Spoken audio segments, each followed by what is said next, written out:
Right, everybody, let us start the class for today.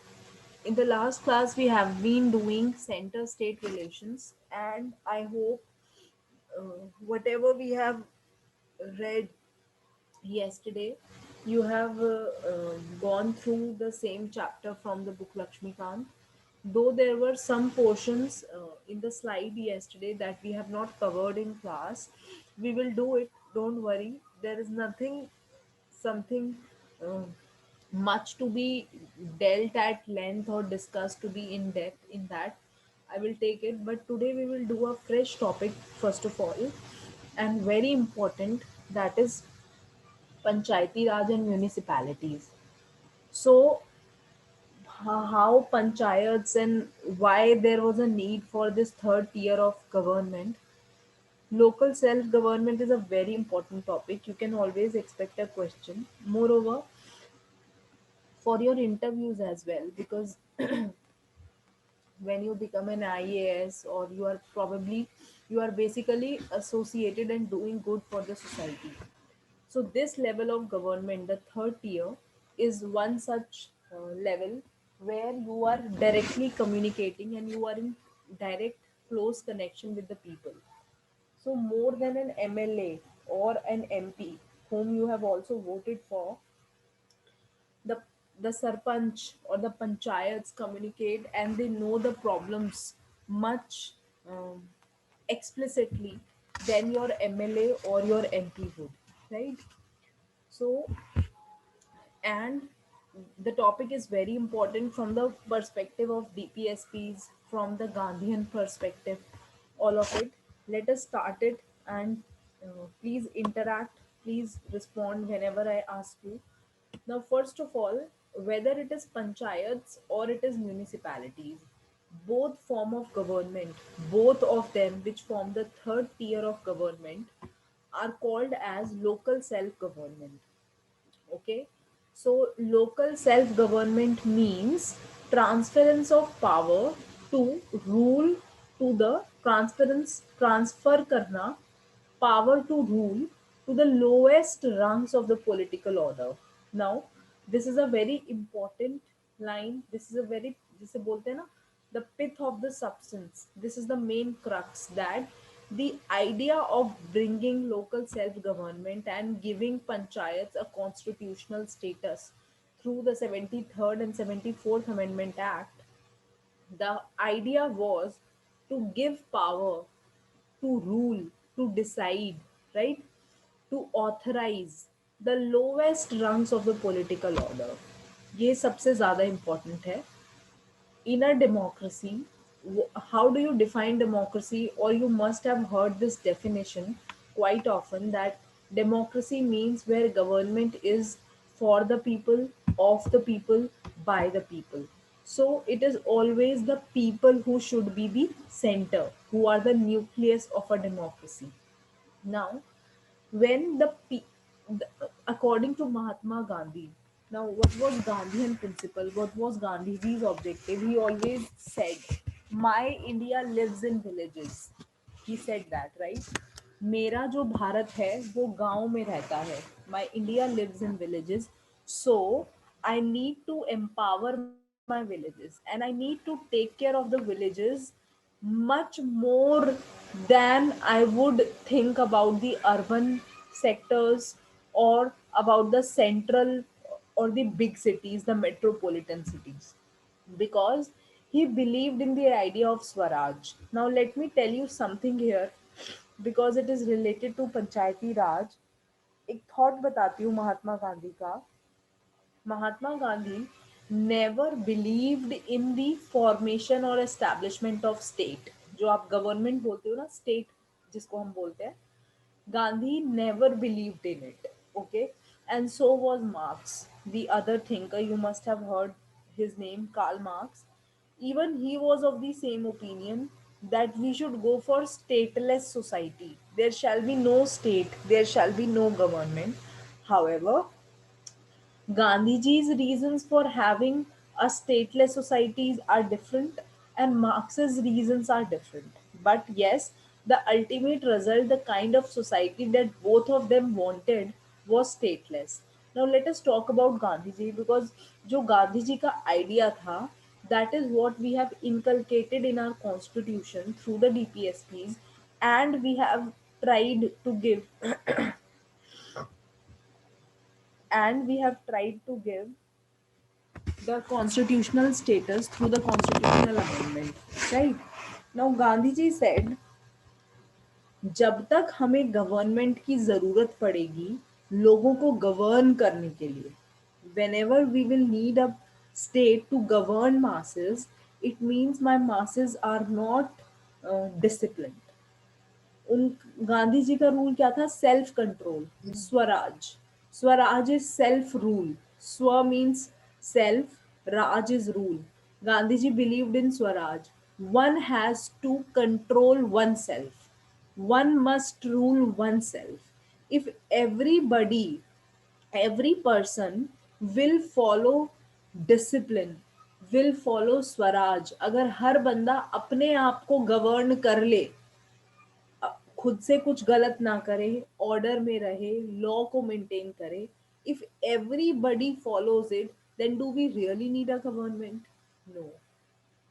Government किस लिए होता है? इसलिए होता है ना, to maintain law and order. आप जो सोसाइटी में क्राइम हो रहा है, जो मिस्चीवियस एलिमेंट्स हैं, उनसे आपको बचा रहा है, राइट? तो गांधी जी ने कहा, when my people will truly understand the meaning of Swaraj, I will really not need any government. और जब ऐसा होगा तब हम मानेंगे कि हम सच में इंडिपेंडेंट हो गए हैं. बिकॉज ही सेड, स्टेट और government appears devil to me. ये मुझे डेविल जैसा लगता है, क्योंकि गवर्नमेंट है तो इसका मतलब है मेरे ऊपर कुछ लिमिटेशंस भी होंगी जो मुझे गवर्नमेंट के अकॉर्डिंग करना होगा. And when I am restricted, when I have some limitations on myself, my true potential can never be realised. So he said, in a society where it is very important for all the citizens to realize their true potential, the state must have to set them free. State उन पे कोई restriction नहीं लगाए, उनको free छोड़े, लेकिन लोगों को इसका गलत फायदा नहीं उठाना है. This freedom is given to you so that you can realize your true potential and contribute not just in the development of your own self but the society as a whole. So Gandhiji said, my idea of village Swaraj is that it is a complete republic, independent of its neighbors for its own vital wants. This was one of his thought that he wanted to convey.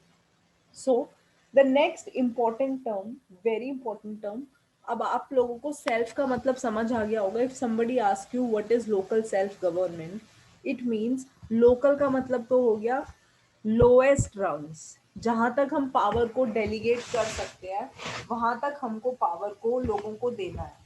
क्योंकि power और decision policies किसके लिए है? लोगों के लिए ना. तो लोगों को ही पावर दो.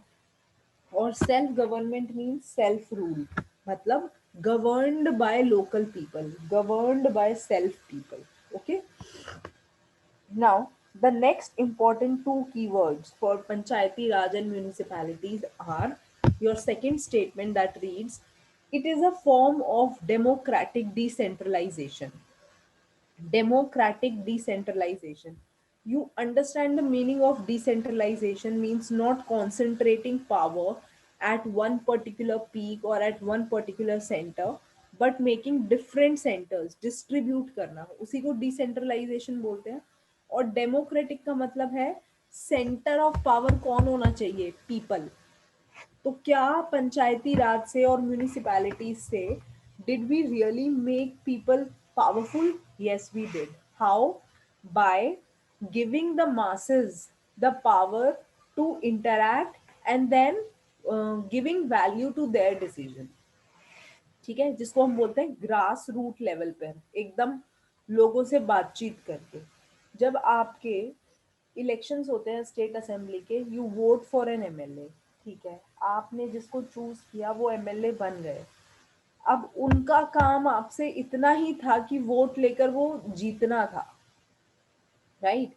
जब वो जीत गए उसके बाद do you how often do you meet them?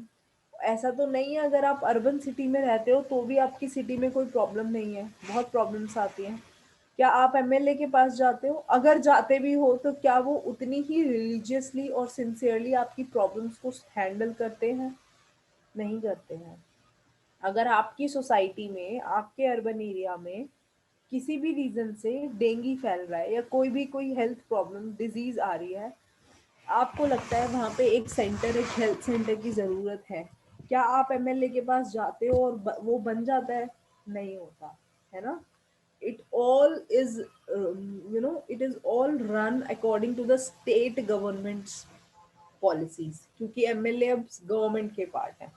लेकिन अगर लोग ही डिसाइड करते, काश ऐसा होता कि लोग ही डिसाइड करते कि हमें अपने एरिया में अब एक नए हेल्थ सेंटर की ज़रूरत है, और वी नीड अ स्कूल, और we need a park, right?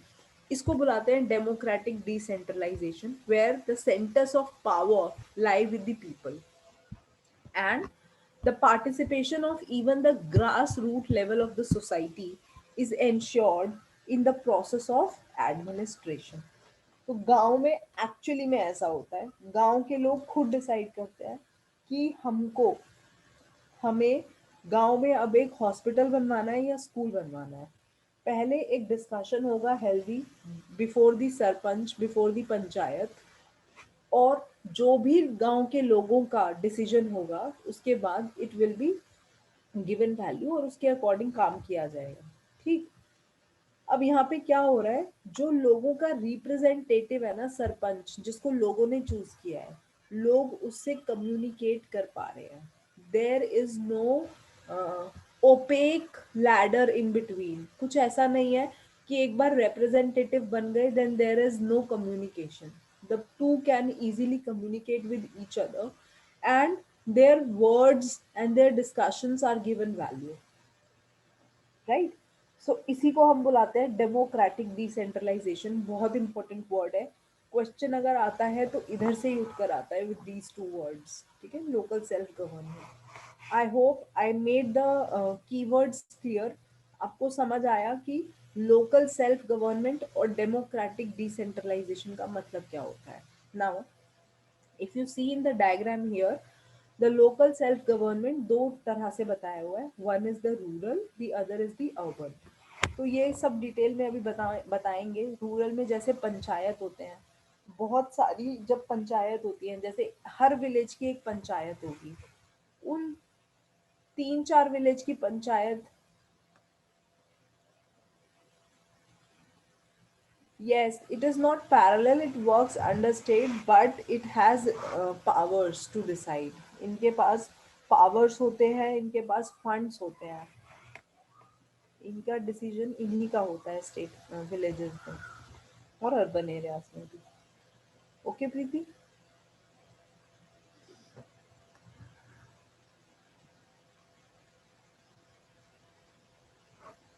या now panchayat, block समितिज and Zila परिषद अभी पढ़ेंगे। अर्बन में ये नाम आपने सुने होंगे, जैसे कैंटोनमेंट बोर्ड हर जगह नहीं होता, पर कुछ सिटीज में होता है। पोर्ट ट्रस्ट, जो पोर्ट सिटीज हैं, जैसे if you will go to the peninsular India, you will find these port trust there. अभी आपको हरियाणा में नहीं मिलेगा। Okay, municipalities you will find them, municipal corporation. Okay, now if we go for the history of local administration की, administration ये लोग जो government वाला हमने 73rd अमेंडमेंट के बाद उनको कॉन्स्टिट्यूशनल स्टेटस दिया। पहले भी क्या ऐसा होता था? जैसे पहले तो गवर्नमेंट होती ही नहीं थी। तो क्या बोल रहा है, the village panchayat as a system of administration began in the British days as their offer to satisfy the demands of for local autonomy।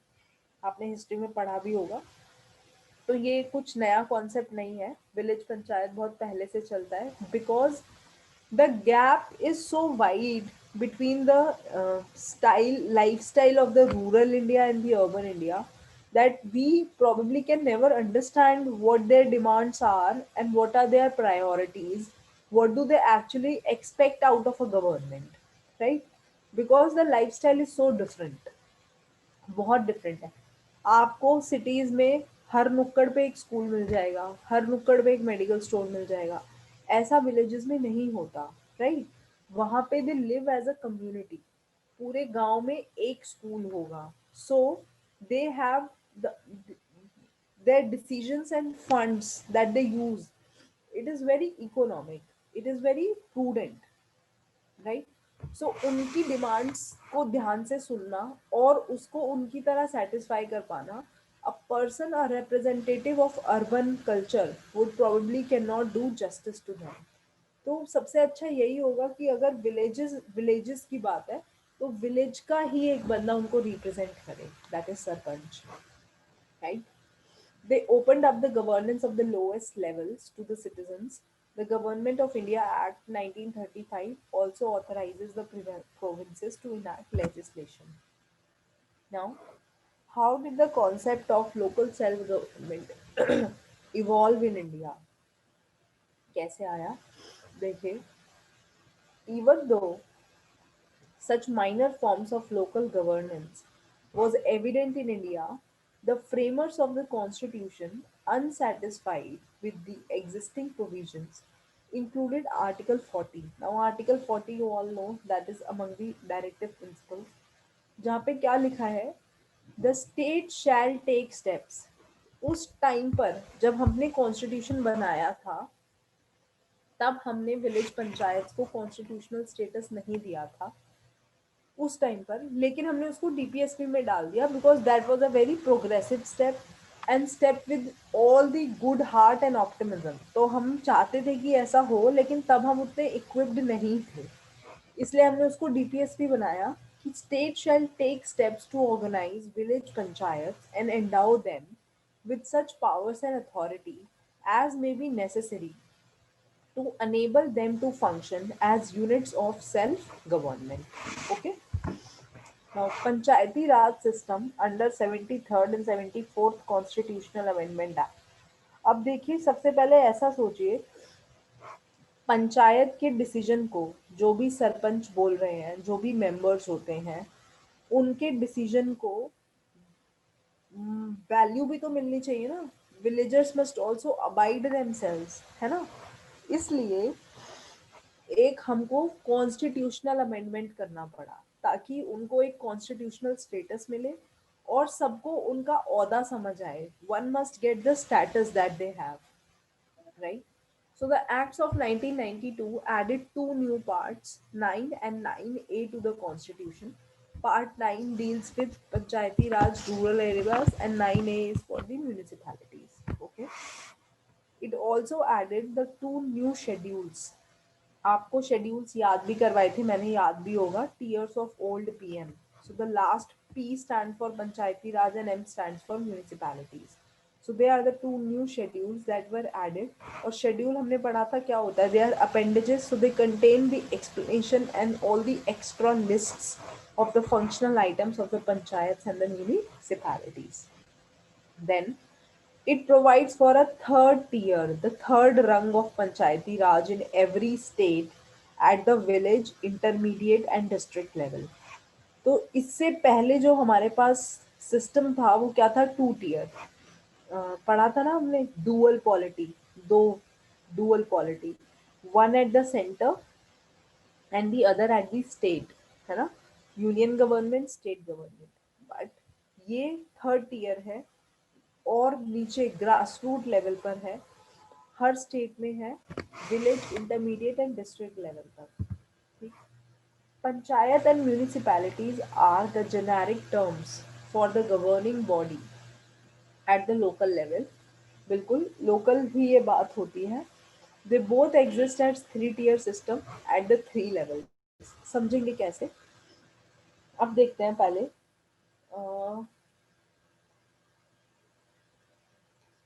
73rd Constitutional Amendment Act. Okay, what does it say? The 73rd Constitutional Amendment Act provides for a ग्राम सभा। ठीक है, इसमें क्या होती है, एक ग्राम सभा होती है as the foundation of Panchayati Raj system. Gram Sabha का मतलब हो गया जो भी गांव के लोग हैं जो वोट करते हैं, ठीक है, जो इलेक्टोरेट का पार्ट है, who are registered voters, they form the Gram सभा।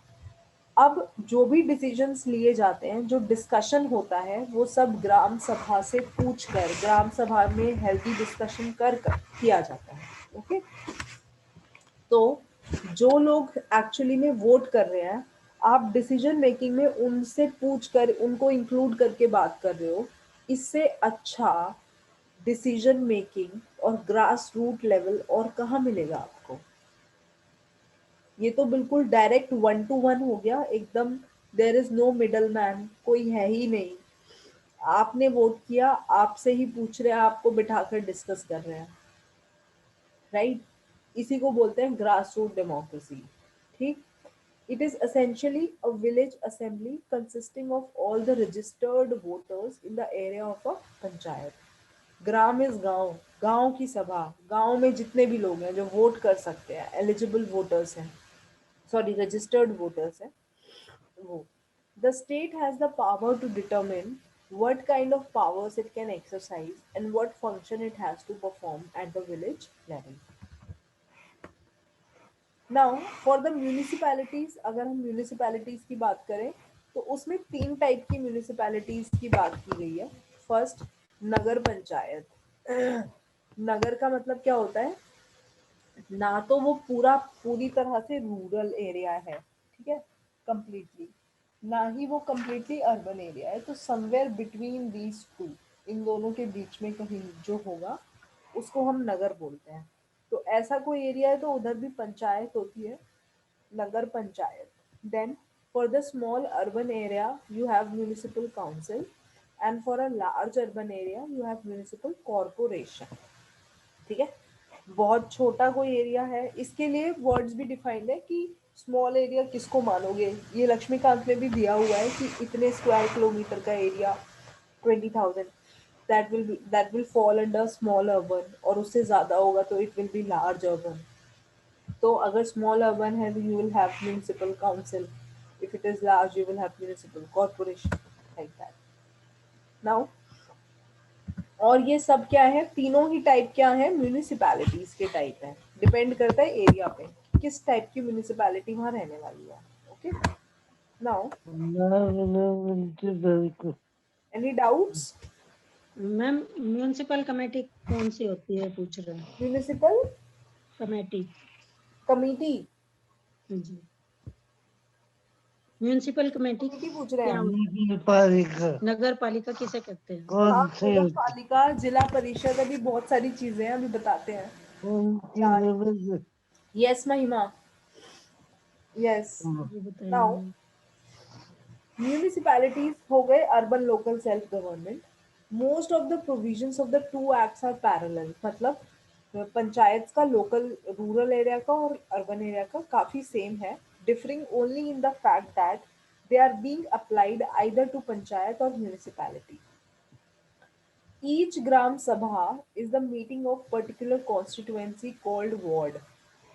ठीक, जो भी ग्राम सभा होती है अर्बन एरिया में, उधर के लोगों को हम क्या बुलाते हैं, वार्ड बुलाते हैं, कि वो एक वार्ड है। ठीक, ये आपको पता होगा ना, आप अगर वोट करते हो यू वुड नो इट कि आपका वार्ड नंबर क्या है। तभी आप एमएलए के इलेक्शंस के लिए वोट वोट डालने जब जाते हो तो सुना होगा ये आपने। Every ward has a representative chosen from among the people themselves by direct election. Okay.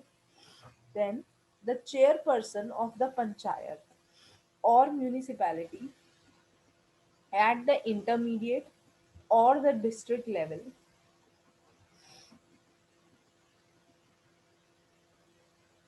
Ankit, I will tell you, I will also discuss the committees. All the committees are important. Balwant Rai Mehta, Ashok Mehta, and JBK Rao, they all are important. I will tell you which recommendations to read. पहले system समझ लेते हैं, फिर committees के बारे में भी बात करते हैं। We have it in our class, है आगे। Okay, Now, in 1989, the central government introduced two constitutional amendments. These amendments aimed at strengthening local government and ensuring an element of uniformity in their structure and functioning across the country. अब across the country का मतलब क्या है? ऐसा नहीं है कि village panchayat जब हमने अमेंडमेंट लेकर आए 92 में तभी हमको पंचायत मिली.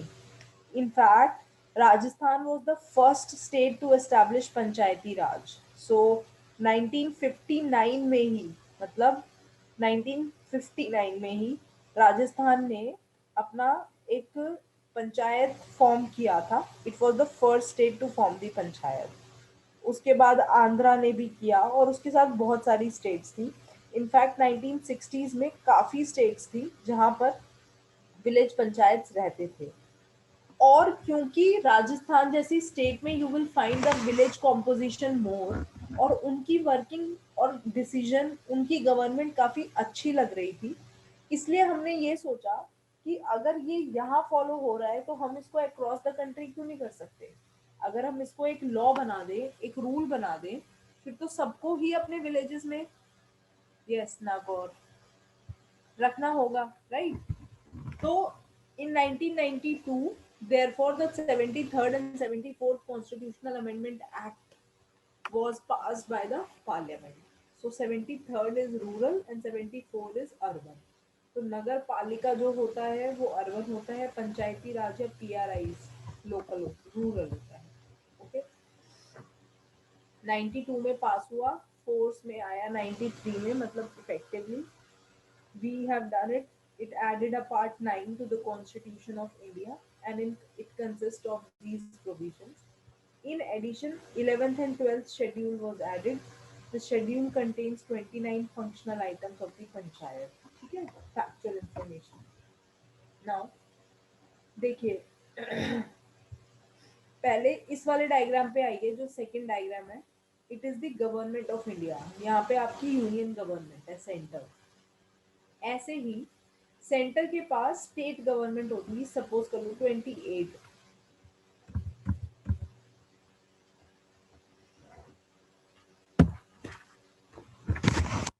Okay, actually I have cold, probably that is why my voice is low. This is the union government. अब तेज होनी चाहिए. आई hope I am speaking quite loud. This is the union government, the government of India. And उसके under यहाँ पे तो सिर्फ एक जैसे स्टेट गवर्नमेंट लिखा है. इमेजिन 28 ऐसे बहुत सारी स्टेट्स हैं जो इसके अंडर आती हैं. अब उस स्टेट गवर्नमेंट के अंदर आते हैं डिविजन्स. ठीक है, डिविजन्स के अंदर होते हैं डिस्ट्रिक्ट्स. डिस्ट्रिक्ट को आप जानते ही हो, जिला बोलते हैं. तो जो डिस्ट्रिक्ट पे काम करते हैं उसको बोलते हैं जिला परिषद. ठीक है. डिस्ट्रिक्ट के अंदर होते हैं छोटे छोटे छोटे छोटे ब्लॉक्स, जिसको हम तहसील बुलाते हैं. ठीक है. उन ब्लॉक्स के अंदर होते हैं छोटी छोटी विलेजेस, जिनको हम पंचायत बुलाते हैं. ठीक. अब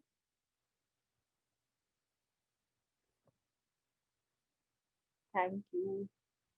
अब ये डायग्राम यहाँ तक समझिए. विलेज पे पहले है यूनियन और centre government, then you have state governments, then you have divisions. Division में डिस्ट्रिक्ट होती है. हर जिले में, हर डिस्ट्रिक्ट में बहुत सारे ब्लॉक्स होते हैं, तहसील जिसको बोलते हैं. आप लोग इस बात को समझ पा रहे होंगे या आपने सुना होगा, है ना. और हर तहसील में बहुत सारे विलेजेस होते हैं. अब समझना, यहीं पर जो विलेज है, ये जो ग्राम पंचायत है, विलेज में जो पंचायत होती है, जो गवर्निंग बॉडी होती है, उसको बोलते हैं ग्राम पंचायत. देखिए दूसरे डायग्राम में, विलेज लेवल पे जो बनती है उसको बोलते हैं ग्राम पंचायत. ऐसे ही बहुत सारे विलेजेस, मतलब जितने भी विलेजेस हैं, हर विलेज की अपनी एक ग्राम पंचायत होगी. और अगर कोई विलेज बहुत छोटा है, मतलब कैसे डिसाइड करते हैं कि विलेज छोटा है? According to the list of the registered voters. अगर कोई विलेज बहुत छोटा है तो उस केस में 2 या 3 विलेजेस की मिलकर एक पंचायत बना देते हैं. ठीक है. जैसे आपने गवर्नर के लिए भी सुना था, है ना, मोर देन वन स्टेट के लिए भी एक ही गवर्नर अपॉइंट हो सकते हैं। Same is the case here. अब जो ये ब्लॉक होता है तहसील, इस पे जो बॉडी बनती है उसको बोलते हैं पंचायत समिति, ठीक। और जो डिस्ट्रिक्ट लेवल पे होती है उसको बोलते हैं जिला परिषद। अब डिस्ट्रिक्ट में देखिए, जो बड़ी डिस्ट्रिक्ट में ना अलग अलग एरिया होते हैं, जैसे एक सिटी काउंसिल है, एक म्यूनिसिपैलिटी है, एक म्यूनिसिपल कॉरपोरेशन है। ये डिपेंड करेगा एरिया के ऊपर। अगर एरिया बहुत बड़ा है तो महानगर पालिका, वहां अभी हमने पढ़ा था ना, इधर देखो मैंने आपको दिखाया था, for the smaller larger urban area you have a corporation, ठीक है। तो बड़ा एरिया है तो कॉरपोरेशन होगी, थोड़ा छोटा है तो नगर पालिका म्यूनिसिपैलिटी होगी, और छोटा है सिटी काउंसिल नगर पंचायत, और इनके अंदर होते हैं वार्ड्स। ये है पूरा डायग्राम।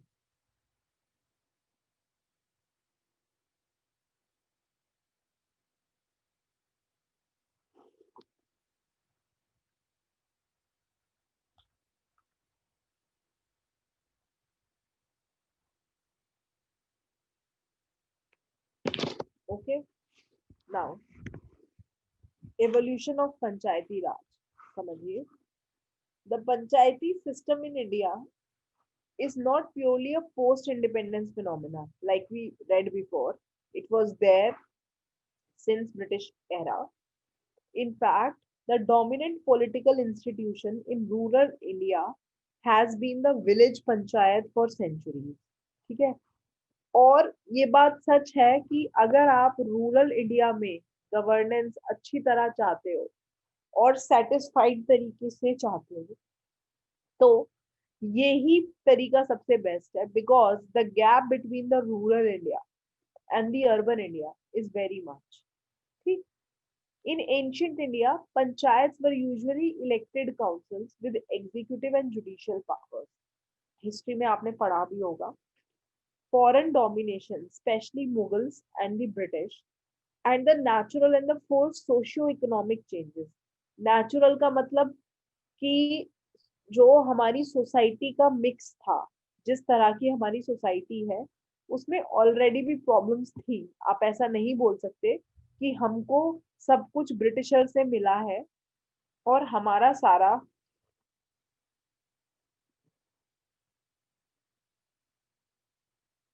नो,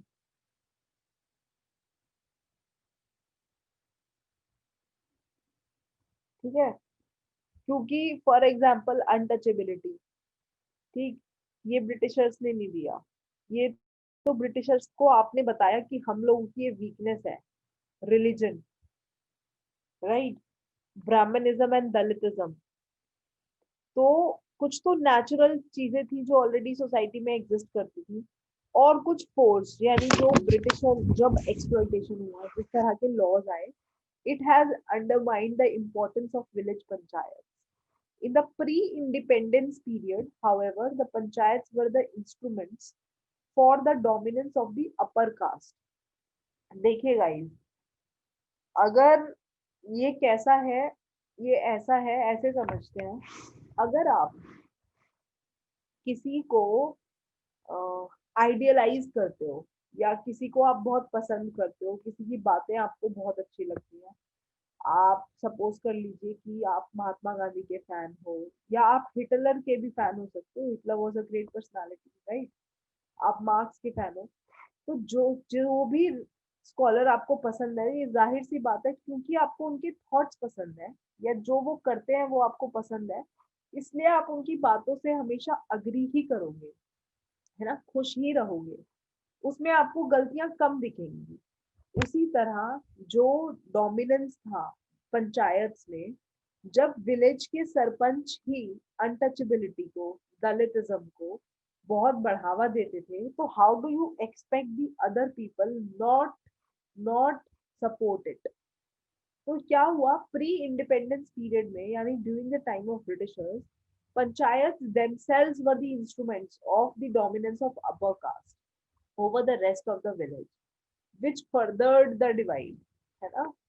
ये तो विलेजेस में अभी तक होता है, रहा है, और अभी भी बहुत जगह होता है that this temple, so this person from a Shudra or from a particular caste will not enter the temple. हाँ, तमिलनाडु में और भी नीचे साउथ में भी जाओगे उधर भी इस तरह की बहुत, और नॉर्थ में भी, इनफैक्ट पूरी इंडिया में हमें पता नहीं है, because we live in cities, we live in urban India. Villages में अभी भी, क्यों? क्योंकि पंचायत खुद उसको बहुत स्ट्रांगली कंडेम नहीं करते हैं। अल्टीमेटली जो सरपंच है तो वो भी विलेज बैकग्राउंड से, so it further the divide, वो caste hierarchy, socio economic status, वो पूरा उनके बीच में डिवाइड बढ़ता ही गया। Then the evolution of Panchayati Raj system, however, got a fillip after the attainment of independence. Independence से क्या हुआ? हमारे पास आ गया कॉन्स्टिट्यूशन। अब कौन ब्राह्मण, कौन दलित, कौन हिंदू, कौन मुस्लिम, कौन रिच, कौन पुअर, कौन वाइट, कौन ब्लैक, कुछ भी मैटर नहीं करता, कौन मेल कौन फीमेल, सबके लिए एक ही लॉ है, और वो लॉ क्या है? कॉन्स्टिट्यूशन। अब क्या हुआ?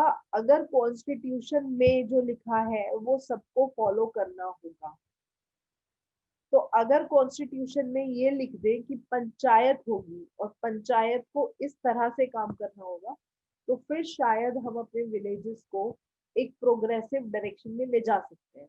इसीलिए the constitution of India in article 14 enjoined, मतलब it an obligation on the state that it is a DPSP and the state must take steps to organize village panchayats. Okay. Now, there were a number of committees appointed by the government of India to study the implementation of self-government at the rural level and also recommend steps in achieving this goal. These are the committees which you have to read for the evolution of Panchayati Raj. ये चारों committee important है।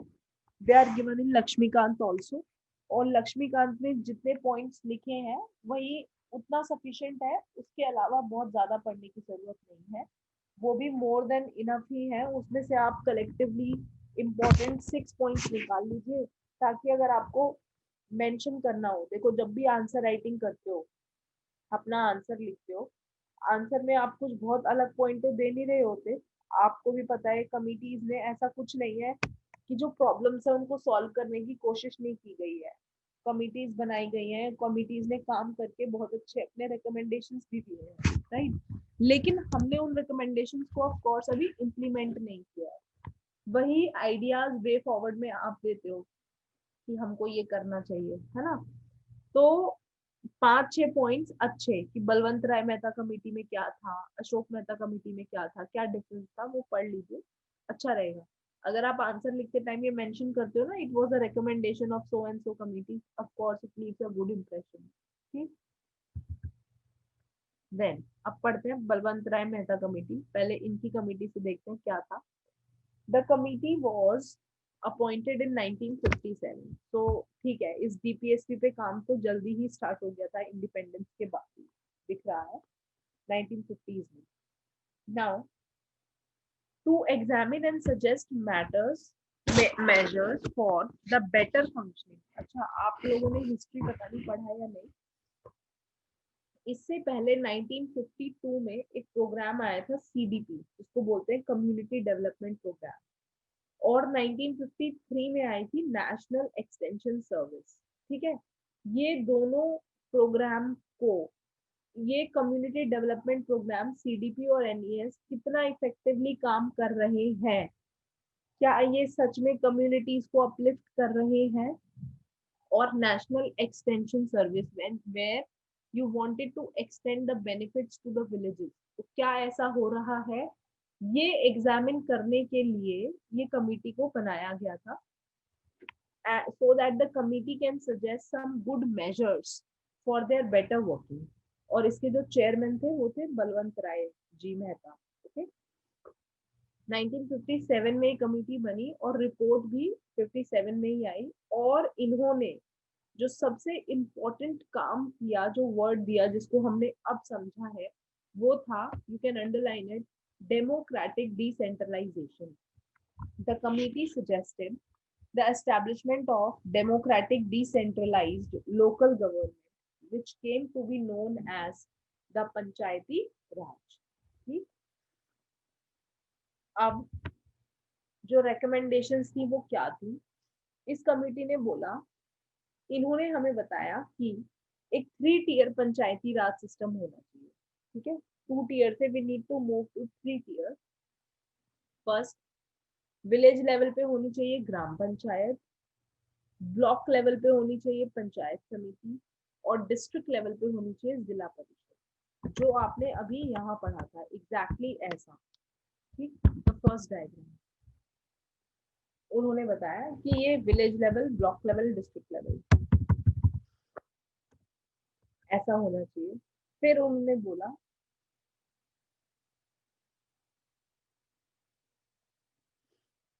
क्योंकि अब आप grass root democracy करना चाहते हो और इंटरेक्शन करना चाहते हो, तो इसके जो रिप्रेजेंटेटिव्स हैं वो भी डायरेक्टली इलेक्ट होने चाहिए, है ना. इनडायरेक्ट इलेक्शन होगा, the entire purpose is defeated. So the panchayat and the committees, they should be directly elected representatives to constitute the gram panchayat and indirectly elected representatives to constitute panchayat समिति. अब आप खुद सोच कर देखिए, विलेज में तो नंबर छोटा होगा इसलिए डायरेक्टली चूज कर सकते हो, और पंचायत समिति जो होती है वो ब्लॉक पे होती है ना, थोड़ा बड़ा एरिया है, तो आपके चोजन बंदे इनडायरेक्टली रिप्रेजेंट चूज करेंगे. नेक्स्ट उन्होंने बोला, the planning and development are the primary objective. Village में जाके कोई पॉलिटिक्स नहीं करना है, हमको विलेज में जाकर काम ही सिर्फ डेवलपमेंट का करना है, so that the villages can develop. जो पंचायती राज का आइडिया है वो गांधीयन आइडिया है, गांधीयन प्रिंसिपल है. वो गांधीयन प्रिंसिपल क्या है? My India lives in villages. So your India, which lives in villages, the villages have to be brought at par with the urban cities by not disturbing their social life and their culture, their ethos. लेकिन ऐसा नहीं होना चाहिए कि गांव में school भी नहीं है, स्कूल है तो कोई पढ़ाने वाला नहीं है, पढ़ाने वाला है तो पढ़ने वाला नहीं है, और अगर पढ़ने वाले भी हैं तो आप जो पढ़ा रहे हो वो एजुकेशन किसी काम की नहीं है if you can not get the job, है ना. तो जो पर्पस है पंचायती राज का वो यही है, प्लानिंग एंड डेवलपमेंट.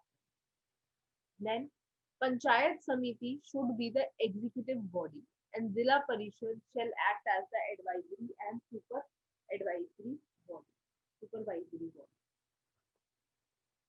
ठीक है. District collector should be made the chairman of Zila Parishad. जो डीसी साहब होते हैं उनको जिला परिषद डिस्ट्रिक्ट दे दीजिए, चेयरमैन बना.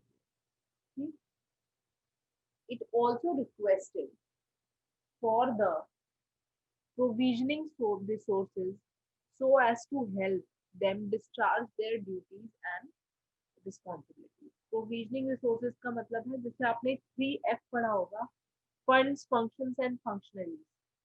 किसी भी सिस्टम को काम करने के लिए फंड्स चाहिए, उनको अपने फंक्शंस पता होने चाहिए, और फंक्शनरीज, तो ये रिसोर्सेज प्रोवाइड कराना so that they can work effectively. The Balwant Rai Mehta Committee further revitalized the development of panchayats in the country. The report recommended that the Panchayati Raj institutions (PRIs) can play a substantial role in CDP community development program throughout the country. तो उन्होंने बोला main idea ही पंचायती राज का ये था. ठीक, just a second.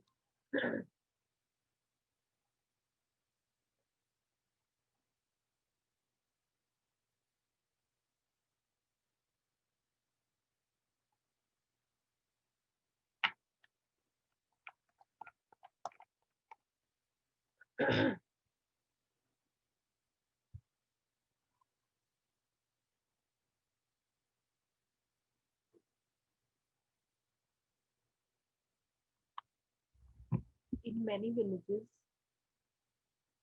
people from different groups should follow.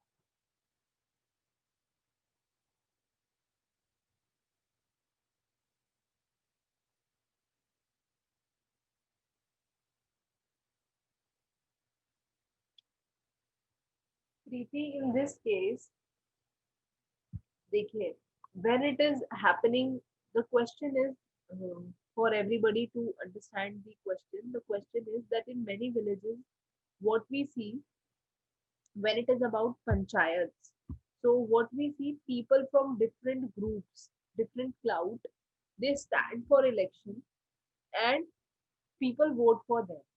So उस voting के according तो whoever wins the majority becomes the leader. But now कुछ विलेजेस में क्या हो गया है, उनका अपना एक क्लाउड बन गया है और वो क्या करते हैं, वोटिंग जो होती है वो बस नाम के लिए होती है, they choose there leader turn by turn, कि इस बार इनको बनाकर देखते हैं, इस बार इनको बनाकर देखते हैं। यही बोल रहे हो ना प्रीति आप? Yes ma'am.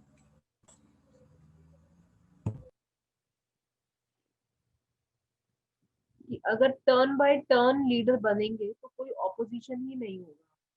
This is what you are saying, या ओके। देखिए, विलेजेस के केस में ऑपोजिशन तो तब भी है प्रीति, कैसे है वो ऑपोजिशन? ऐसे है कि जब आप लीडर्स को टर्न दे रहे हो to prove their expertise and to prove their dedication in the development of the village, पहली बात तो ये उस लीडर की रिस्पॉन्सिबिलिटी बन जाती है कि वो सबकी आशाओं पे, होप्स पे, जो भी एक्सपेक्टेशंस हैं उनको पूरा करें। लेकिन अगर वो ऐसा नहीं करते हैं तो ऑपोजिशन ऐसे है कि आफ्टर 5 इयर्स जब भी इलेक्शंस होंगे, जैसे हमने पढ़ा था ना कि फंडामेंट डीपीएसपी जो है, they are not enforceable in court of law, but they are enforceable in court of people. तो लोगों को तो दिख रहा है, लोग उनको फिर आगे नहीं आने देंगे नेक्स्ट टाइम। तो वो अकाउंटेबल ऐसे रहते हैं, वो ऑपोजिशन ऐसे रहेगा कि in the future people will be more careful, क्योंकि इस एक्सपीरियंस से वो कुछ सीखेंगे ही कि उन्होंने कैसा काम किया है। वैसे तो अगर डेमोक्रेसी की बात है तो लोगों को वोट करने देना ही चाहिए, टर्न का कोई पॉइंट नहीं। पर पर ऐसा माना जाता है कि विलेज के जो बड़े लोग होते हैं वो खुद डिसाइड करते हैं, तो कुछ एक्सपीरियंस देखकर ही सोचते होंगे। ओके।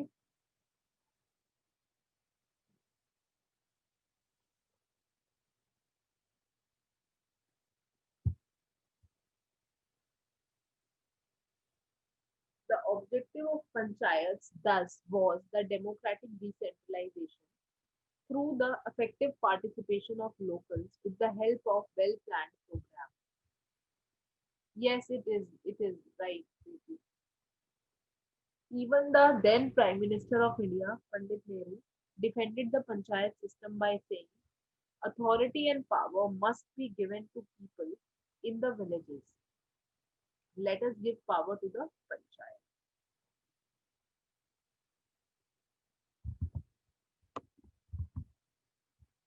उसके बाद आई अशोक मेहता कमेटी 77 में, 20 इयर्स के बाद, जो जनता गवर्नमेंट ने अपॉइंट की। ओके, 77 में। सो it was appointed under the chairmanship of Ashok Mehta, and इस कमिटी ने 132 रिकमेंडेशंस दिए थे। ठीक है, ऑफ कोर्स आप सारे नहीं पढ़ सकते हो, याद रख सकते हो, जो इम्पोर्टेंट है की रिकमेंडेशंस उनको समझ लीजिए। इन्होंने जो 3 टियर सिस्टम था ना, जो बलवंत राय मेहता कमेटी ने बताया था, इन्होंने बोला उस सिस्टम को 3 टियर ना करके 2 टियर बनाइए। The 3 tier system should be replaced with a 2 tier system. ठीक है, जिला परिषद एंड मंडल पंचायत। जिला तो हो गया डिस्ट्रिक्ट लेवल, उसी को बोलते हैं, और मंडल पंचायत हो गया ग्रुप ऑफ विलेजेस। उस केस में आप क्या कर रहे थे, आप पहले विलेजेस पे एक ग्राम पंचायत ला रहे थे और फिर ब्लॉक्स पे पंचायत समिति ला रहे थे, फिर डिस्ट्रिक्ट आ रहा था। इधर क्या है कि सारे विलेजेस के ग्रुप का एक मंडल बना दो और उनकी एक पंचायत बना दो, ठीक है, ये उन्होंने बोला। दूसरा उन्होंने बोला district should be the first point of decentralisation under the popular supervision below the state level. मतलब स्टेट के बाद जो पहला लेवल, जो पहले नेक्स्ट रंग होनी चाहिए जिसको पावर दी जानी चाहिए, वो डिस्ट्रिक्ट लेवल पे दी जानी है, ठीक है। अगर डिस्ट्रिक्ट लेवल पे दे रहे हो तो डिस्ट्रिक्ट पे जिला परिषद है तो वही बनेगी क्या, एग्जीक्यूटिव बॉडी। और वो एग्जीक्यूटिव बॉडी है तो जो भी डिस्ट्रिक्ट पे प्लानिंग हो रही है, जो भी काम होना है उसके लिए उसको बनाओ रिस्पॉन्सिबिलिटी। और द इंस्टीट्यूशंस सच एज जिला परिषद एंड मंडल पंचायत, जो दोनों ये बता रहे हैं, टू हैव कंपल्सरीली टैक्सेशन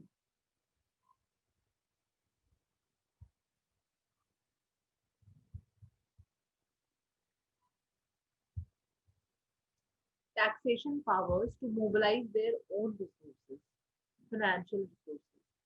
समझ सोच लो, अब पंचायत भी तुमसे टैक्स कलेक्ट कर रही है। उन्होंने बोला भाई पंचायत की अपनी डिमांड्स है, विलेज को डेवलप करना है, बिना फंड से तो होगा नहीं, यू विल नीड फिनेंसेस, है ना।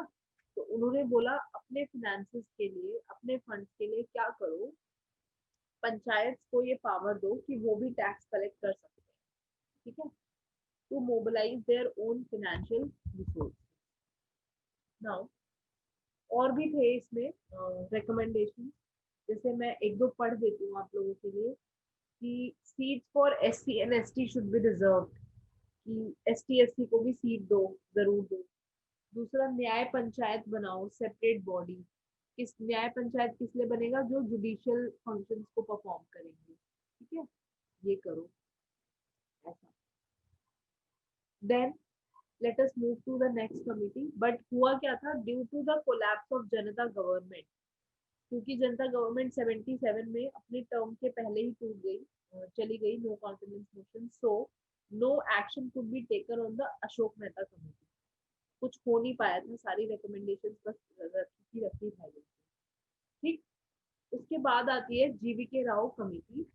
इसका सबसे इम्पोर्टेंट काम जो इन्होंने बोला था, it reduced the role, it reduce the developmental role of the district collector, DC. District level पे डेवलपमेंटल कमीशन, इन्होंने एक नया पोस्ट बनाया डिस्ट्रिक्ट लेवल पे और उसके रोल के बारे में बात किया। देखते हैं क्या बात किया, तो समझिए पहले। वो वाला बलवंत राय मेहता था 57, उसके बाद बना 77 Ashok Mehta, and GVK Rao was formed in 85. So the committee was appointed by the Planning Commission in 1985. It recognized that development was not seen at the grassroots level due to bureaucratization, resulting in Panchayati Raj institution being addressed as grassroots democracy। जो आप करना चाहते थे, उन्होंने बोला ये grass root नहीं हो रहा, ये ग्रास विदाउट रूट हो रहा है, ठीक है। देखते हैं क्या कहना चाहते थे वो। सी, उनका जीवीके राव कमेटी ने बोला जो डेवलपमेंट प्रोसेस है, जो आप डेवलपमेंट लाना चाहते हो through the Panchayati Raj, through the panchayat, वो कुछ हो नहीं रहा है। बीच में जो बाबूज बैठे हैं ना, जो लीडर्स बैठे हैं, यानी कि ब्यूरोक्रेसी जो क्रीम है, that is enjoying the benefits, और डेवलपमेंट और पंचायती राज का डिवोर्स हो चुका है, it is divorce, it is way far behind और ahead, they are not running parallel. और इसकी वजह से जो डेमोक्रेटाइजेशन है वो और वीक हो रही है, ठीक। तो उन्होंने कहा जो आइडिया था ना ग्रास रूट डेमोक्रेसी का, सिर्फ ग्रास ग्रास है, तुमने सिर्फ इंस्टीट्यूशंस बना दिए हैं, पोस्ट बना दिए हैं, उनको सैलरीज दिए जा रहे हो, लेकिन without rules, they are not connected with people, the idea is defeated, जिस आइडिया से बनाया है वैसा कोई भी काम नहीं हो रहा है। Hence, it made some key recommendations which are as follows. तो उन्होंने क्या क्या बताया? डिस्ट्रिक्ट के लिए सबसे इम्पोर्टेंट बॉडी है जिला परिषद, बिल्कुल, और इसी को प्रिंसिपल यानी मेन बॉडी डिस्ट्रिक्ट ही रहना चाहिए, ताकि डिस्ट्रिक्ट लेवल पे जो भी काम है वो जिला परिषद देखे। दूसरा, पंचायती राज सिस्टम में डिस्ट्रिक्ट और डिस्ट्रिक्ट के नीचे पंचायत समिति हो, चाहे ब्लॉक पे या फिर पीआरआई हो रूरल एरियाज में, इनको काम बताओ। They should be assigned with specific planning, implementation and monitoring of the rural developmental programme. इनको भी गवर्नमेंट की तरह ये मत बोल दो कि आप करो, आपको जो करना है, इनको असाइन करो, काम दो और इनसे पूछो how do they plan to work out. ठीक है, कैसे वो इसको इम्प्लीमेंट करेंगे, कैसे वो इसको मॉनिटर करेंगे। ठीक है, जैसे देखो विलेजेस में हर चीज बहुत, जब पंचायत की बात होती है हर चीज डिस्कशन से होता है। अगर विलेज में कोई हॉस्पिटल बन रहा है या कोई स्कूल बन रहा है, उसमें जो लेबर भी कौन कौन होगी ना, विलेज के कौन से लोग कैसे, वो सब डिस्कशन से होता है। ठीक, सबसे इम्पोर्टेंट जो नया पॉइंट जीवीके राव कमेटी ने दिया वो ये दिया, इसको आप इस पॉइंट से याद रख सकते हो।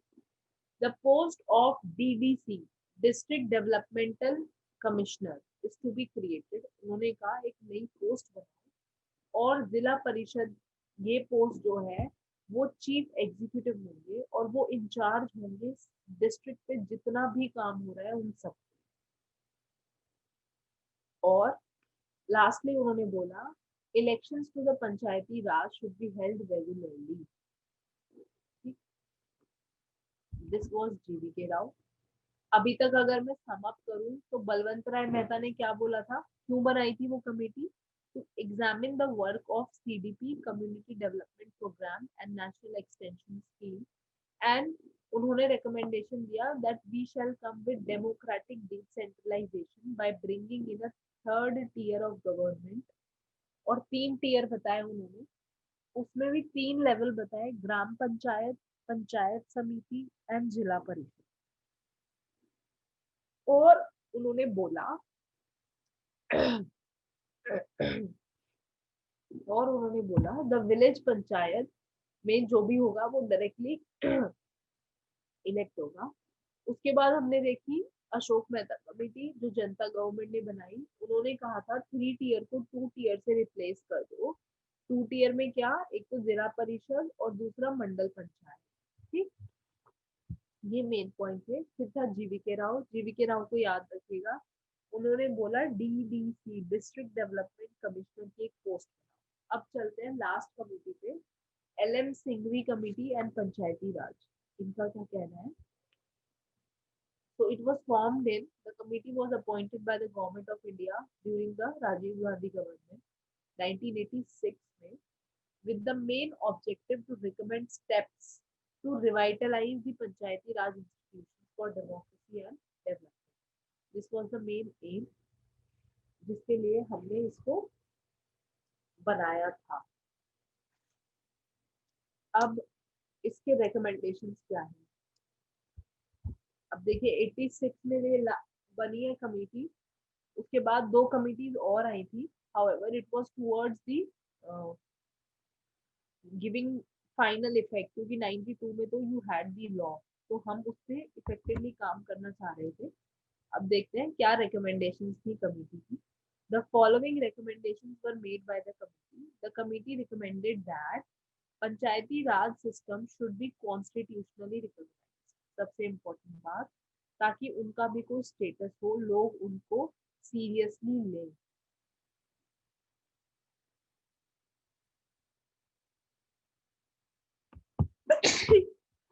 Sorry.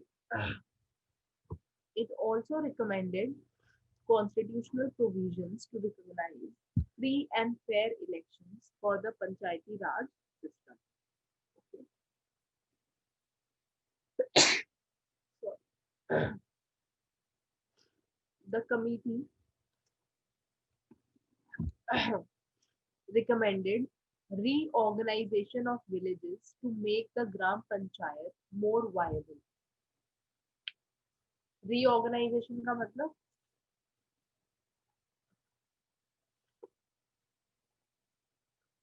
रीऑर्गेनाइजेशन से क्या होगा, ग्राम सभा की जो इम्पोर्टेंस है वो पता लगनी बहुत इम्पोर्टेंट है कि हमें विलेजेस को थोड़ा ऑर्गेनाइज करने की जरूरत है कि किस तरह का मास, किस तरह के लोग, क्या कॉम्पोजिशन है, ताकि जो ग्राम सभा है वो एक्टिवली पार्टिसिपेट कर पाए direct democracy. It recommended that village panchayats should have more finances for their activities. This is very important. The main problem, the main problem, मतलब आप ये समझिए स्टेट गवर्नमेंट ही रोते रहते हैं कि फंड्स नहीं है, फंड्स नहीं है. तो विलेज पंचायत तो सोचिए कितना पीछे है. तो सबसे पहले तो इनको हमें फंड्स और फाइनेंसेस से स्ट्रॉन्ग करने की जरूरत है ताकि ये अच्छे से काम कर पाए. Okay? Then judicial tribunals to be set up in each state to adjudicate matters relating to the elections to the Panchayati Raj institutions and other matters relating to their functioning.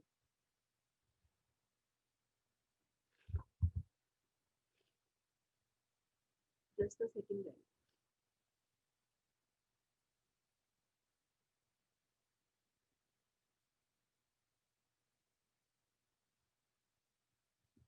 So these were the 4 recommendations. All these things further the argument that panchayats can be very effective in identifying and solving local problems. Of course, panchayat से अच्छा system कोई हो नहीं सकता है if it is about local self government. अगर local problems को solve करना है तो it involves the people in the villages, the developmental activities, improve the communication between different levels at which politics operate, develop leadership skills, and in short, help the basic development in the state without making too many structural changes. Okay? देखिए ये बहुत important point है because it emphasizes a lot on the communication, which is very important. ठीक है, आपके पास funds जो है, लोग विलेज की रिक्वायरमेंट है स्कूल की, ठीक है, आप पीछे पड़े हो हॉस्पिटल बनाने के, ठीक है, ऊपर से पास हुआ है कि गांव में एक हॉस्पिटल बनेगा.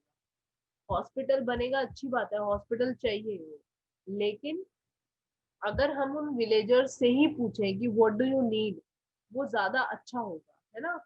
तो जो कम्युनिकेशन गैप हम रिमूव करना चाहते हैं between different levels, because the ladder is so high, बहुत सारे रंग्स हैं, विलेज है, ब्लॉक्स है, डिस्ट्रिक्ट है, बहुत बड़े, बहुत सारे रंग. तो लोग जो जनता है वो तो कहीं पीछे ही छूट जाती है, गवर्नेंस का पार्ट बन ही नहीं पाती. Okay? Rajasthan and Andhra were the first to adopt the Panchayati Raj in 1959, and the other states also followed them. In most of the states, 3-tier structure including 3-tier में हमेशा आप यही देखोगे, panchayat at the village level, panchayat समिति at the block level, and जिला परिषद at the district level. यही मिलता है. Okay? Now,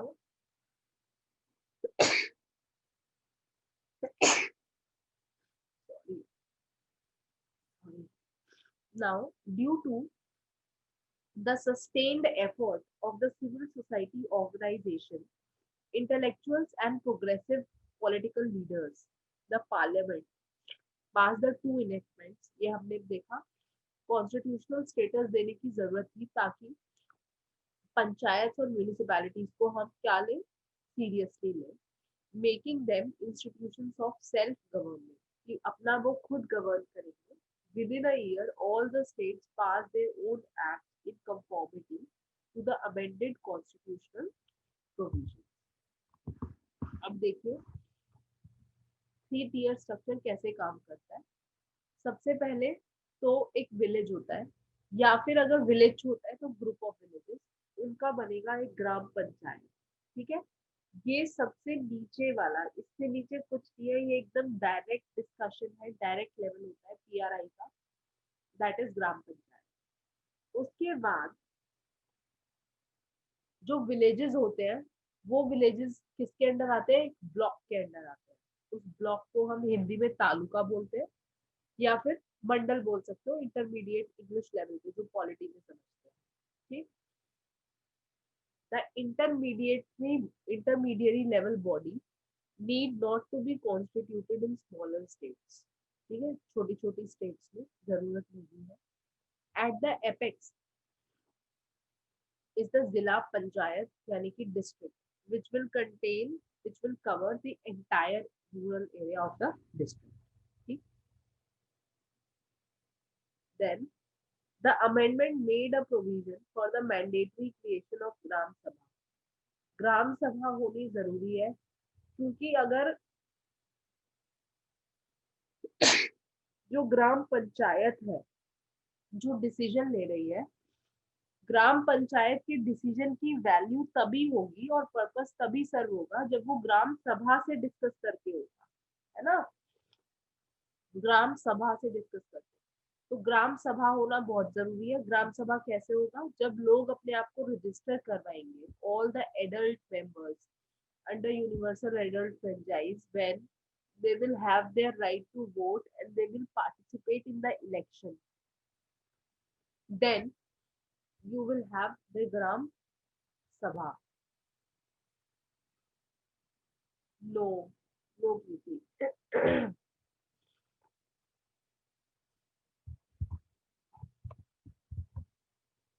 All the members of the 3 levels of PRIs किस किस के, तालुका ब्लॉक के, पंचायत के और जिला परिषद के, they are directly elected.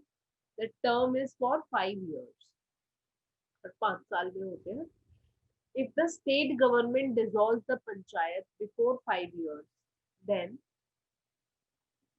fresh elections must be held within 6 months. जैसा आपने बाकी सेंट्रल और स्टेट गवर्नमेंट पे देखा है, वैसा ही यहाँ पे भी रहता है.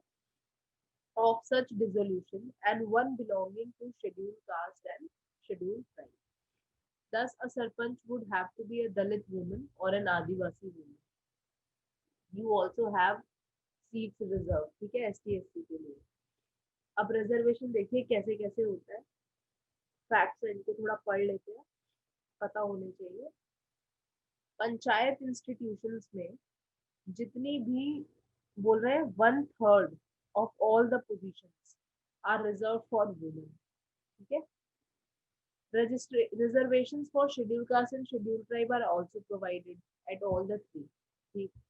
If the state finds it necessary, if the state finds it necessary, they can also provide reservation for OBCs. तो एक लॉ एक्ट पास करा के आप OBCs के लिए भी उनको कर सकते हो book. Then it is important to note that these reservations apply not merely to ordinary members but also to the chairperson, जिसको अध्यक्ष बोलते हैं. ठीक है, उनके लिए भी रहते हैं रिजर्वेशन. कौन सी रिजर्वेशन, ये 1/3 of all the reserve. Further, reservation of 1/3 of the seats for women is not merely in the general category but also within the seats reserved for ST SC and backward classes. This means a seat may be reserved simultaneously for a woman candidate, because we want the woman to come up. Then transfer of subjects. 29 subjects which were earlier in state list, है ना, list 2, अब उनको हमने कहाँ transfer कर दिया है, PRI में. क्योंकि स्टेट में जो विलेजेस का काम है, अब हम चाहते हैं कि वो PRI पे डिसीजन ले. So they have been identified and listed in the 11th schedule and they have been transferred to PRI. You can just remember the name, 29 subjects हैं जिसपे PRI काम करते हैं. These subjects are linked to the development and the welfare functions at the local level. The actual transfer of these functions depends upon the state legislation. Each state decides how many of these 29 subjects will be transferred to the local body. Then, the state election commission. The state government is required to appoint a state election commissioner who would be responsible for conducting elections to Panchayati Raj institutions. Earlier, this task was performed by state administration, which was under the control of the state government. देखो, एक जो state election commissioner को हम choose करते हैं, जो responsible होता है पीआरआई के इलेक्शन के लिए, जैसे आपने पढ़ा था ना, returning officer. Yes Preeti, I will explain, don't worry. Earlier, this task was performed by the state administration, which was under the control of state government. Now, the office of state election commissioner is autonomous, like the like the election commission of India. वो अपना काम independent. अच्छा देखो, यहाँ पे ये ध्यान रखना, जैसे प्रेसिडेंट है, जो लोकसभा इलेक्शन होते हैं, वो सब कौन कंडक्ट कराता है? Election commission. जो स्टेट के इलेक्शन होते हैं, उनको भी कौन कंडक्ट कराता है? Election commission of India. And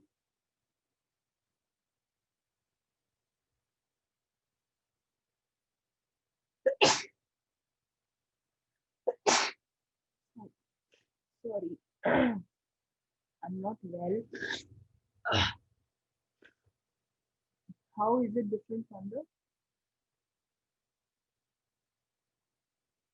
Okay, Preeti.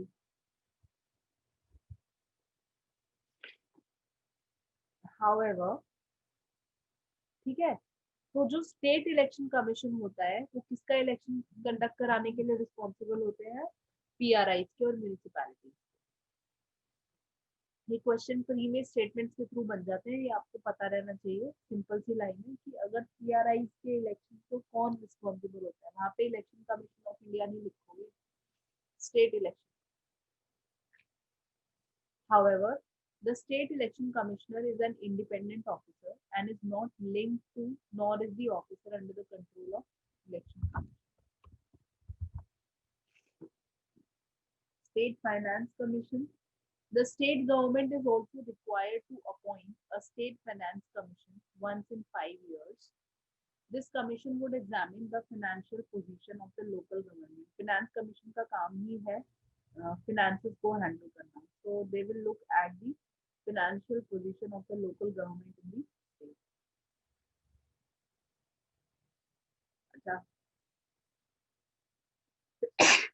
जैसे जैसे finance commission takes care of the revenue sharing between the center and the state. तो आप खुद सोचिए, ऐसे स्टेट फाइनेंस कमीशन का काम क्या होगा? To look after the distribution of revenues between the state and the local government. ठीक है, तो फाइनेंस कमीशन का काम ही है ये चेक करना, ये देखना.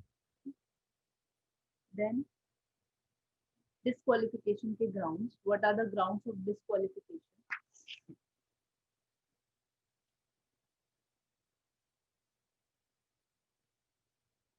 A person shall be disqualified for being chosen as or for being a member of panchayat if he is so disqualified. तो देखना, अगर पंचायत के मेंबर का डिस्क्वालिफिकेशन है, तो देखिए क्या क्या मेंशन है.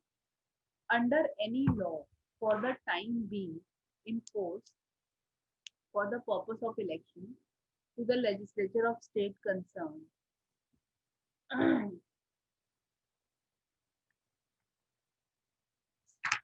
Just a second.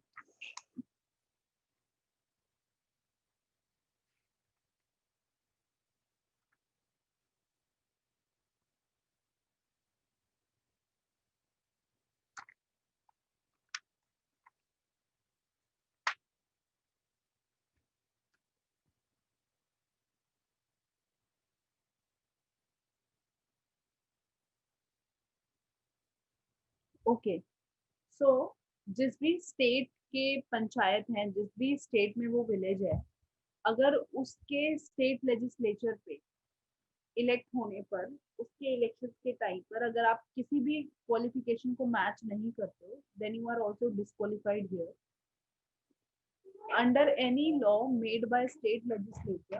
However, no person shall be disqualified on the ground that he is less than 25 years of age if he has attained the age of 21 years.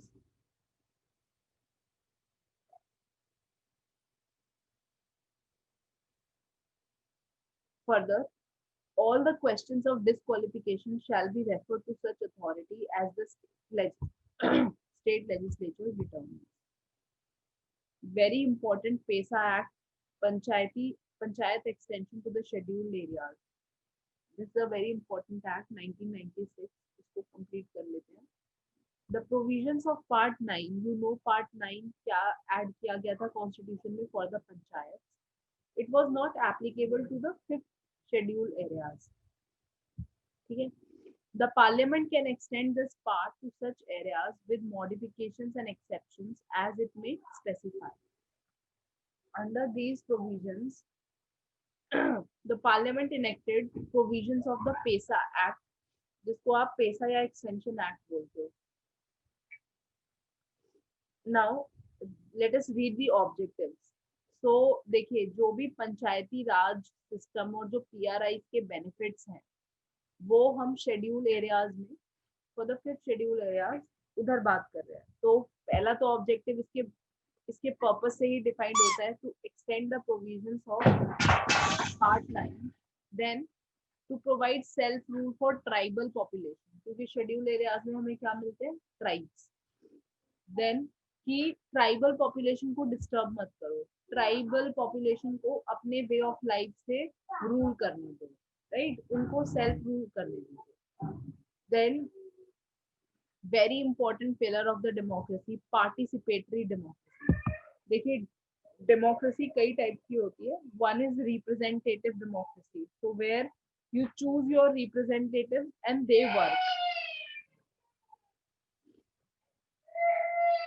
Then you have,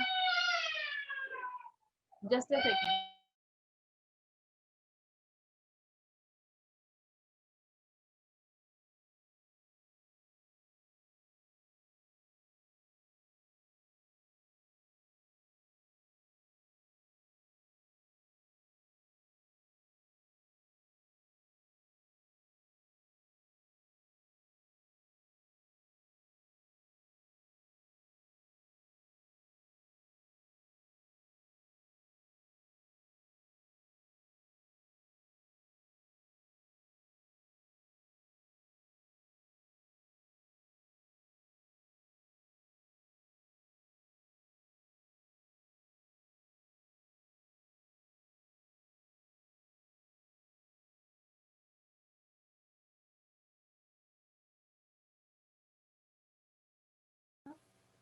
So, to provide the self rule for the tribal population, and yeah, I was talking about the participatory and the representative democracy. Representative democracy is where you choose, जो अभी India में होता है.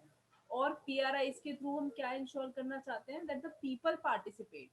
So the model of democracy shall shift from the representative to the participatory. Then these are the objectives: to evolve participatory governance consistent with the traditional practices, to preserve and safeguard traditions and customs of tribal population, to empower panchayats with power conducive to tribal requirement, to prevent panchayats at the higher level from assuming powers and authority of panchayats at a lower level. Right? So, as a result of these steps, जो भी ये steps हमने लिए हैं, इससे क्या हुआ है, India has move towards a multi level federalism. कैसे? एक फेडरलिज्म क्या था, यूनियन. दूसरा लेवल स्टेट. आपने कौन सा लेवल ले आए, पीआरआईज. पीआरआईज में भी क्या ले आए, ब्लॉक, जिला, विलेजेस. तो आपने सेंटर्स ऑफ पावर मल्टीपल बना दिए. ठीक. इससे क्या हुआ है, it has widened the democratic base of Indian polity. Definitely before the amendments the Indian democratic structure through elected representative, पहले क्या होता था, सिर्फ पार्लियामेंट या स्टेट असेंबलीज में आप चूज कर रहे हो, उतना था बस। तो वो एक्चुअली उतना डेमोक्रेटिक रहता नहीं था। चूज होने के बाद सारा काम लोकसभा राज्यसभा में हो रहा है, स्टेट असेंबलीज में हो रहा है। तो जो लोगों के बीच में काम हो रहा है वो हम किसके थ्रू ला पाए, ग्रास रूट लेवल के through. Okay, then after the new generation of panchayat had started functioning, several issues have come to the fore which have a bearing on human rights। ठीक है, इनफैक्ट अब तो आपने देखा होगा कि पंचायत में जो सरपंच होते हैं और जो मेंबर्स होते हैं वो नेसेसरली ओल्ड एज लोग नहीं होते, even the youth is participating, और वो काफी अवेयर हो रहे हैं। ठीक, तो पंचायती सिस्टम ने काफी इश्यूज को सामने भी लेकर आए हैं, जैसे कास्ट सिस्टम। अब जो कास्ट सिस्टम है, जो पंचायत जब इसकी बात करते हैं और इसको हायरार्की से हटाना चाहते हैं, तो कास्ट सिस्टम इंडिया में है, it is unique to India, but it has a bearing on the human rights because a life is not, क्या बोलते थे B R Ambedkar, Brahminism is one such religion, Hinduism is one such religion which allows a man to touch the excreta of a person but not touch a man, है ना, untouchability के ऊपर उन्होंने बोला। तो ये ह्यूमन राइट्स को तो डेफिनेटली वायलेट करता है। तो इससे हमें ये भी समझ आया है कि कास्ट और क्लास ऐसी दो चीजें हैं which needs much attention in the Indian society. Then the local governance has challenged the old age practices of the rural areas related to caste, religion, and discrimination against women also. Then many Adivasi communities have their traditional customs. I have also talked about the Jarawas once, है ना, बताया था। तो हम tribal population को उनका self rule देकर ये इंश्योर करना चाहते हैं कि उनका अपना जो ट्रेडिशनल कस्टम है वो मैनेज होता रहे। Therefore, new act protects the rights of these communities to manage their resources. Then, for this purpose, more powers are given to the Gram Sabhas of these areas, and elected village panchayats have to get the consent of Gram Sabha in many respects. Okay. अब जो schedule 5 areas हैं वो ये 10 states हैं, Andhra, Chhattisgarh, Gujarat, Himachal, Jharkhand, Madhya Pradesh, Maharashtra, Orissa, Rajasthan and Telangana. अब देखिए पैसा क्या क्या कर रहा है। Right to mandatory consultation in land acquisition, अगर गवर्नमेंट कुछ भी लैंड एक्वायर करना चाहती है विलेजेस में, so the government will have to mandatorily consult with the gram panchayat and talk about the resettlement and rehabilitation of the displaced places. Then panchayat in an appropriate level should know, they should have a plan and management of minor water bodies, क्योंकि villages में ये सब बहुत रहता है। उसके बाद mandatory recommendation, अगर ग्राम सभा कुछ भी रिकमेंड करना चाहती है फॉर माइंस, जैसे हम उड़ीसा की बात करें, है ना, वो जो शेड्यूल एरियाज हैं 5 हमने बात की है, तो वो हमको ध्यान रखना होगा because we can not cause damage to them. Then regulate sale and consumption of intoxicant ownership of the minor forest produce. Prevent land alienation and restore alienated land. Manage village markets. Control over money landing.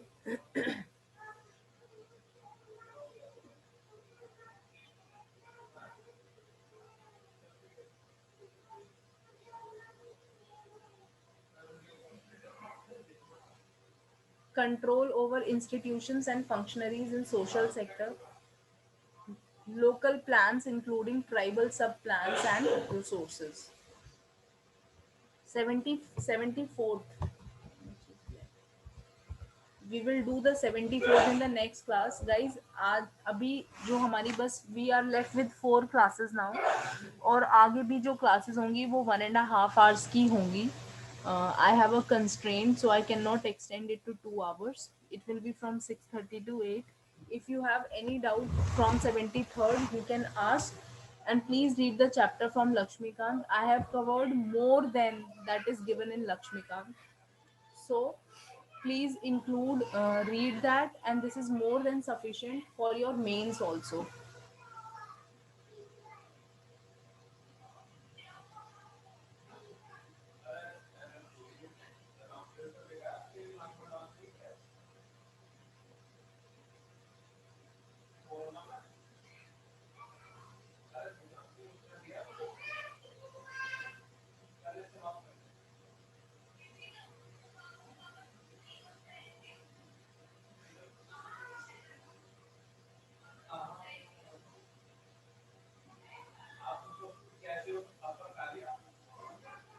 Preeti, I will text you this question, the proper answer I have to. Okay, I will tell you this.